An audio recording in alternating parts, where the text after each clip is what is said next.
Como quer ver? Quando no livro do Apocalipse se fala depois de toda a catástrofe humana e que o Filho do Homem vem com essa glória e com essas miríades e miríades, que aliás é uma esperança que está presente no livro de Enoque, que é um pseudoepígrafe que foi produzido no período intertestamental entre o Velho Testamento e o Novo Testamento, nos 400 anos antes da vinda de Jesus, é que houve uma grande produção de literatura entre os sábios de Israel. Se produziu o livro de Enoque, reproduzindo as tradições orais que ecoavam desde tempos muito primitivos. E por isso o livro foi atribuído a Enoque, conquanto Enoque tenha sido o sétimo depois de Adão. Então é o eco daquilo que viajou pela história e pela memória e pelas tradições orais de todo aquele povo. O livro de Enoque, que o irmão de Jesus, Judas, cita, ele diz que o Senhor viria com as suas santas miríades, viria dos céus. E o Apocalipse diz que com ele vem a Nova Jerusalém, que é quase uma espécie de nave-mãe, que é um negócio enorme, que teria, se a gente fosse levar e for levar em consideração as medidas, ela praticamente cobre a Europa, de tão grande que é esse aparato celestial que vem.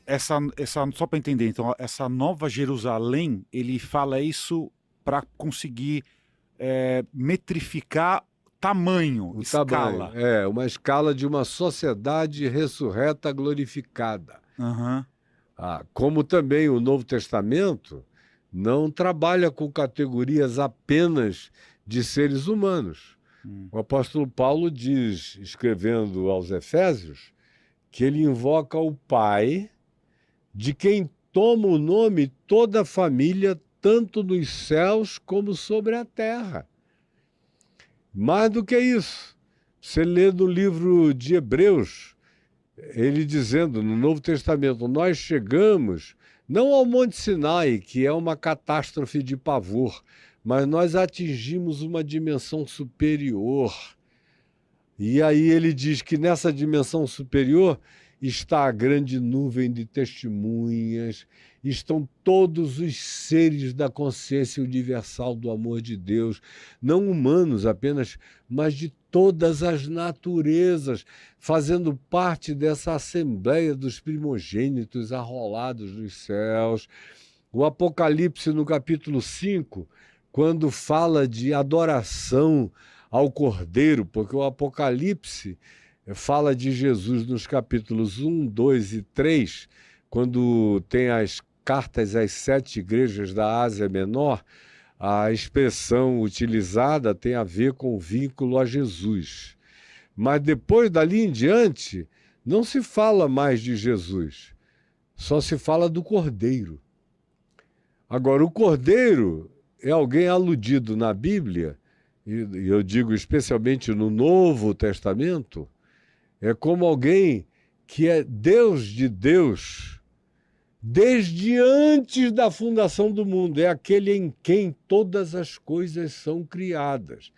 É uma expressão, obviamente, de um reducionismo linguístico e semântico total, e que tinha a ver apenas com a simbolização judaica do sacrifício, de alguém que toma o lugar humano, que toma o lugar dos nossos pecados, que faz propiciação pela nossa culpa, mas que ganha um lugar e um papel arquetípico transcósmico, transversico, porque ele é desde antes da fundação de todos os mundos e universos, que é como Paulo diz em Filipenses 2, que esse Cordeiro, que entre nós no espaço-tempo na história, se revelou em Jesus, mas Jesus é apenas a manifestação desse Cordeiro que sempre foi Deus de Deus, em Deus, sempre.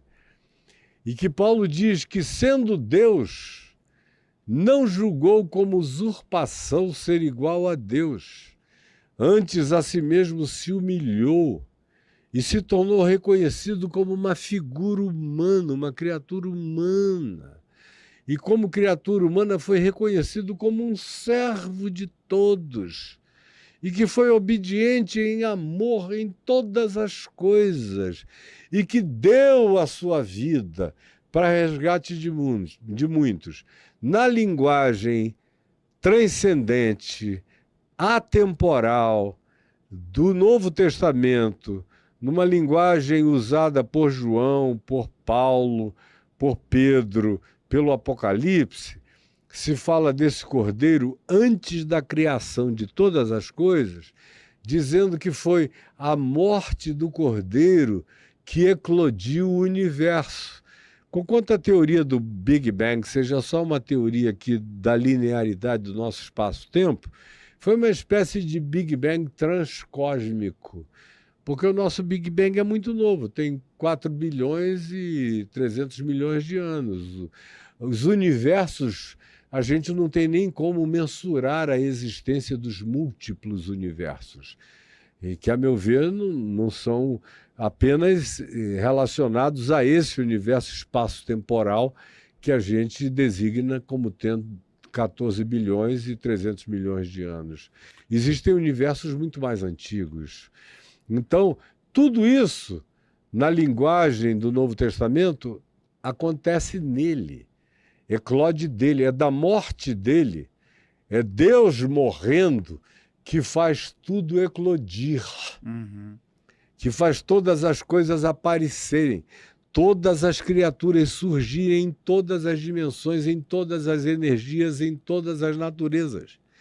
Então, por exemplo, como eu cresci na minha fé, crendo na multiplicidade de mundos, porque a Bíblia é um livro de multiplicidade de mundos, só que tanto judeus quanto cristãos não chamam isso com esse nome.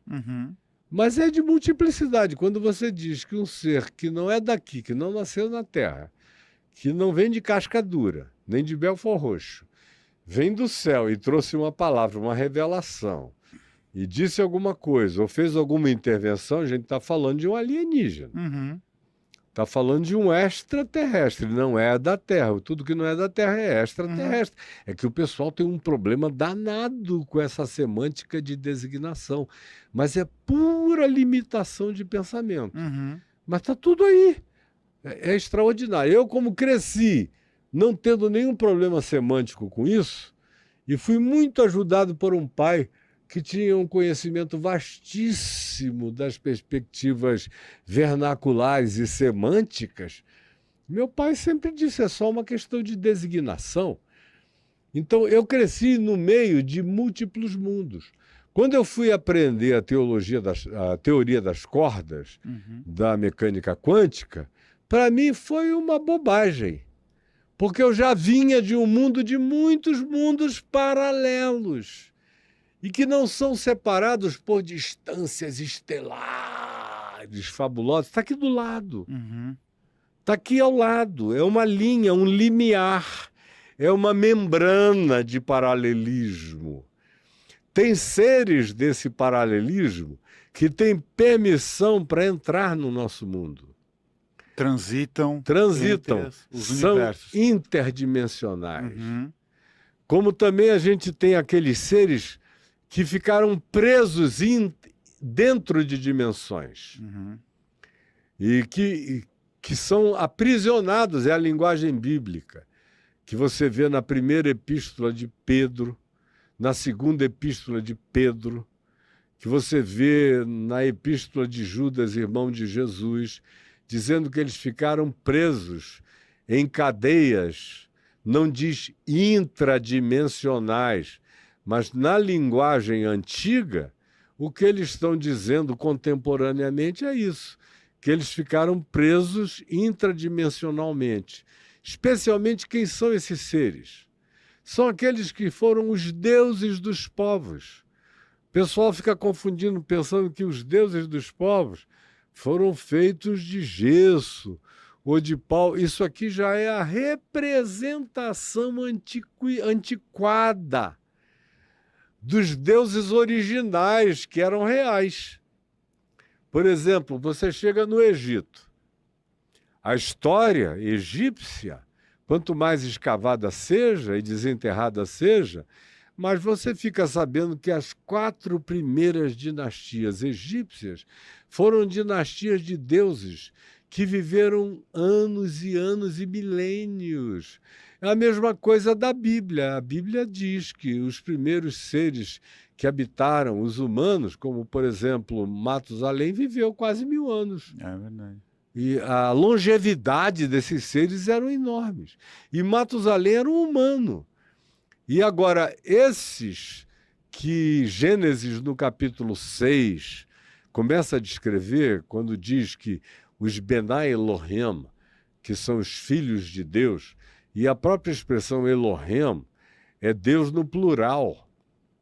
Quando diz que Elohim criou os céus e a terra, Elohim, a palavra hebraica bara, o verbo usado, tirou do nada, ex nihilo, trouxe do coisa alguma o que existe, a existência. Elohim, os filhos de Elohim, os Benai, que eram os filhos de Elohim, desejaram as filhas dos homens. Não foram todos. Foi uma categoria chamada de os vigilantes. Você fica sabendo a nomenclatura dimensional e de designação desses seres como sendo os vigilantes no livro de Enoque, e você vê também no profeta Daniel, que é o único outro lugar no Velho Testamento onde aparece essa designação de eu vi um vigilante vindo e voando na minha direção, o qual me trouxe uma mensagem. Como que seria esse vigilante? Esses vigilantes, o livro de Enoque diz que desceram 300 deles no Monte Hermon, lá no norte de Israel, entre Israel e o Líbano e a Síria. Está ali naquela tríplice fronteira. É um lugar que eu adoro ir, porque é sempre gelado, tem neve, tem teleférico, uma vista linda. Eu adoro subir lá e contar essa história para o pessoal. Mas todos os povos, praticamente 1.500 outras culturas da Terra, contam a mesma história, a mesmíssima história. Os índios Hopi, na América, contam a mesma história. Quando você chega para os Incas e pergunta como é que vocês conseguiram fazer isso aqui, não, isso já estava pronto. Nazca, nenhum habitante ou nenhum nasquiano diz que foram eles que fizeram isso, foram os que nos precederam que fizeram isso aqui. E em todos os lugares, Stonehenge, como é que se fez isso? Não, isso foi feito e essas pedras que estão a 800 quilômetros de distância foram levitadas por magia. Hoje em dia a gente sabe que foi tecnologia vibratória que trouxe e posicionou tudo ali com toneladas e toneladas e toneladas de uma tecnologia avançadíssima. E esses seres, que são os Benai Elohim da Bíblia, no capítulo 6, fizeram mais do que isso.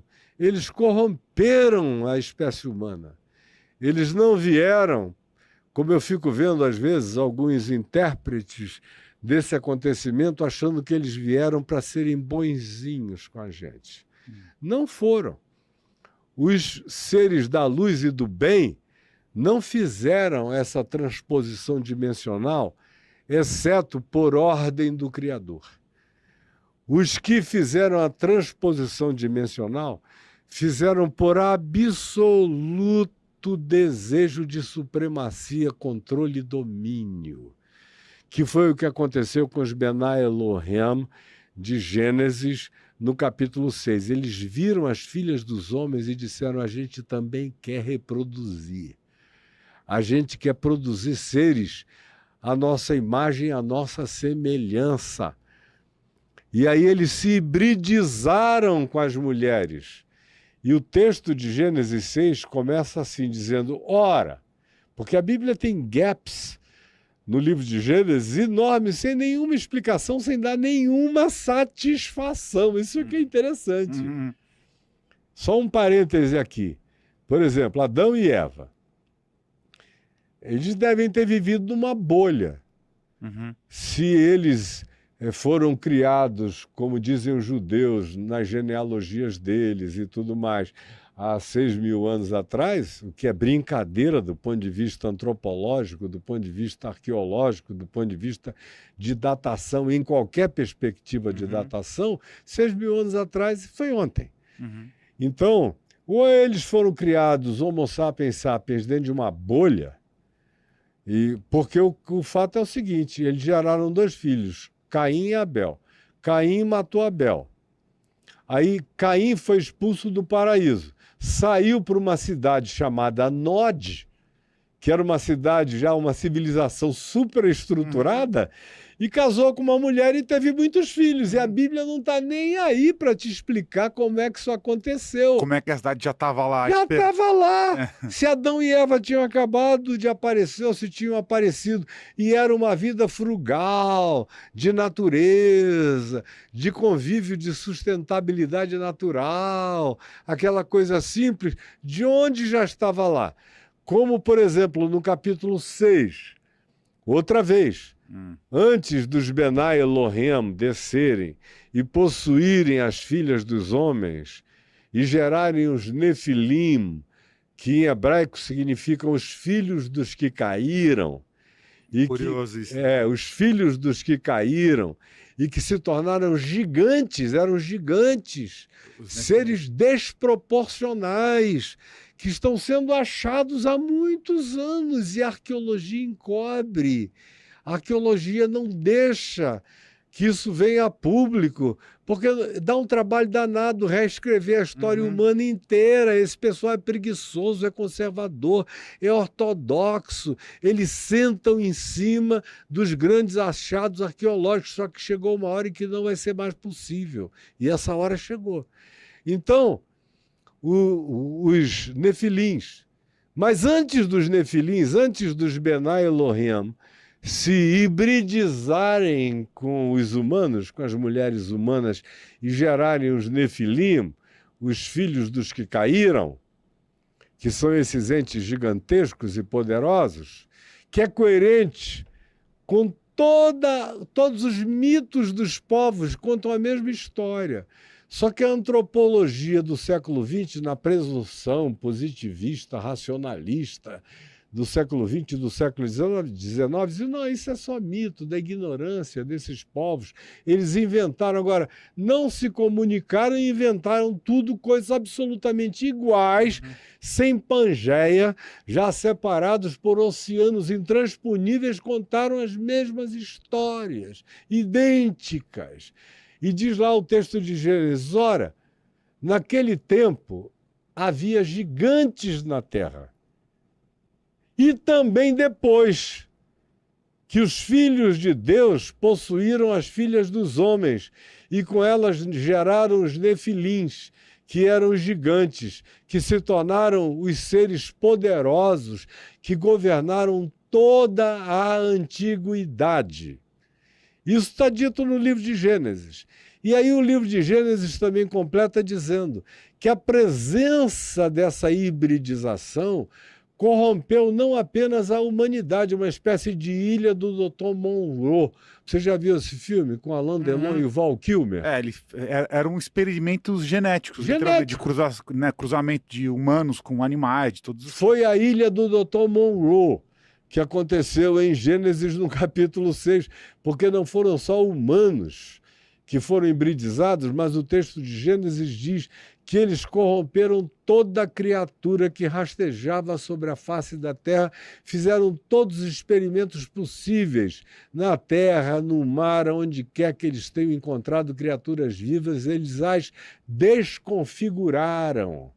Aí é onde o livro de Enoque, que devia estar na nossa Bíblia, mas não está, foi uma decisão lá do imperador Constantino deixar de fora, mas está na Bíblia dos etíopes. Se você pegar a Bíblia dos etíopes, o livro de Enoque consta lá. E na Bíblia etíope, ou no livro de Enoque, que você acha e pede aí na Amazon, vai chegar na tua casa o livro de Enoque, o livro dos gigantes, todos compostos na mesma época, entre 300 e 400 anos antes de Cristo. Você vai ver a mesma história com detalhes. Que detalhes são esses? Que eles trouxeram essas tecnologias que eram entendidas pelos povos antigos como magias, e que eles evocaram para si um lugar de adoração de deuses. Foram adorados como deuses por gerações e gerações e gerações. Corromperam a natureza humana, a natureza da criação, a natureza de todos os animais, de modo que quase tudo que a gente vê como mito, metade homem, metade peixe, metade isso, metade aquilo, não foi mito, foram coisas que aconteceram com experimentos genéticos.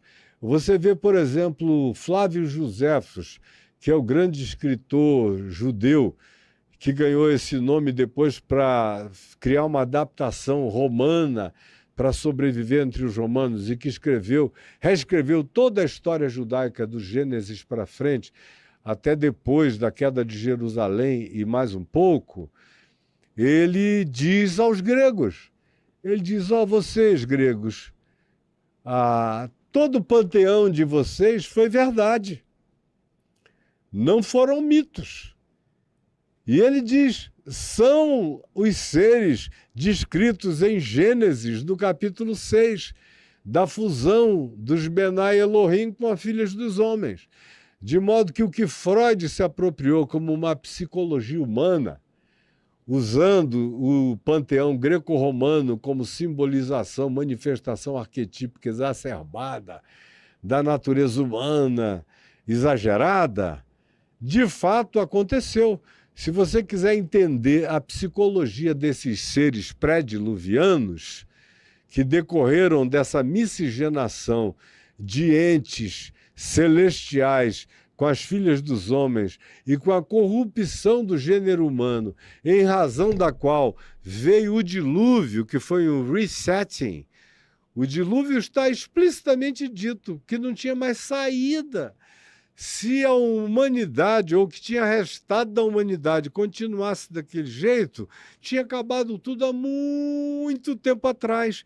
O dilúvio foi um resetting, para ver se a gente rehumanizava o planeta e recomeçava de novo. Deixa eu só ver se eu entendi, então, direitinho aqui. Então, você está explicando para a gente que, então, Gênesis fala com clareza que esses seres alienígenas que vieram de fora, então, os Benai Elohim, vieram para cá e se hibridizaram com seres humanos. Isso. E começaram a gerar experimentos genéticos bizarros de todos os tipos. Estão gerando lá metade boi, que é o centauro, metade humana, sereias. Começou qualquer coisa que você imagina. Coisas bizarras aconteceram porque, como você mesmo disse, nos livros de Gênesis está escrito lá que eles fizeram experimentos genéticos em todos os seres que habitavam a Terra. Então, humanos e animais. Corromperam todas as criaturas planetárias. Cruzando, inclusive, humanos com animais. E também cruzando humanos com esses seres alienígenas extraterrestres que geraram os gigantes. Foi tão horroroso que a solução foi um dilúvio. Foi o dilúvio. E que não foi só na Mesopotâmia, foi no mundo inteiro. Mais de 1.500 culturas da Terra contam a mesmíssima história do Gênesis.